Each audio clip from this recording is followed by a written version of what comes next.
hair is a radical movement. It 100% is. And so this piece is a much bigger piece. So this is one of my prints. This piece is just to represent that you have a heart to hold of your own. I think it's very important that we focus on that. And in particularly back to being proud of your blackness and stuff, I did this piece particularly with short afro hair in its natural texture, because I feel sometimes, you know, because of the racism and the colorisms that we face, everybody's hair texture is different.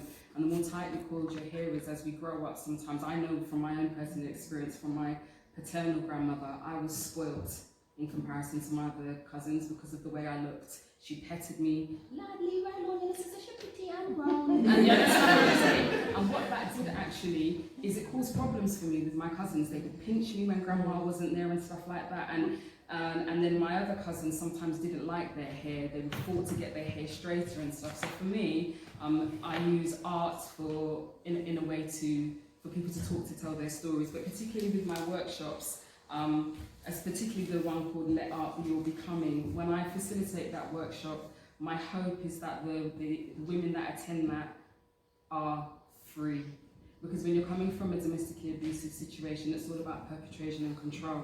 And this is the one space, even if it's just within that space within me where they're sharing their vulnerability with me, that they're allowed to do what they want and tell their story their way. They don't need to compare themselves to anybody else's art because it's freeless, it's boundless. But within that also is the sense of not having to validate your story of domestic violence and abuse. I think sometimes you have to feel that you have to quantify. I feel particularly within the black environment, a lot of people don't even realise that they're being domestically abused because it's not physical violence. Domestic abuse, domestic violence is not just physical, it's psychological, it's emotional, it's coercive control. So in that environment, it's a free space to just tell your story your way. If that means you just splash a couple of colours and you scribble and you just draw lines, whatever that is to get your story out, then that's the type of space that I create. Because I feel after you've done that, when we create safe spaces for people to share their stories, you start to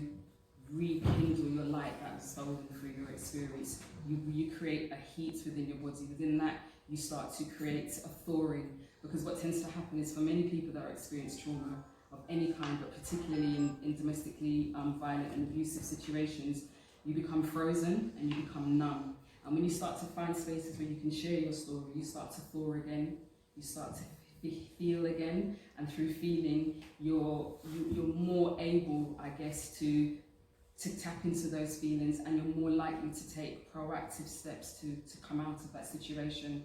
So that's what I tend to do in my Let Art Be Your Becoming workshop. This is actually a piece of the 6-piece that I spoke about, the 6-foot piece.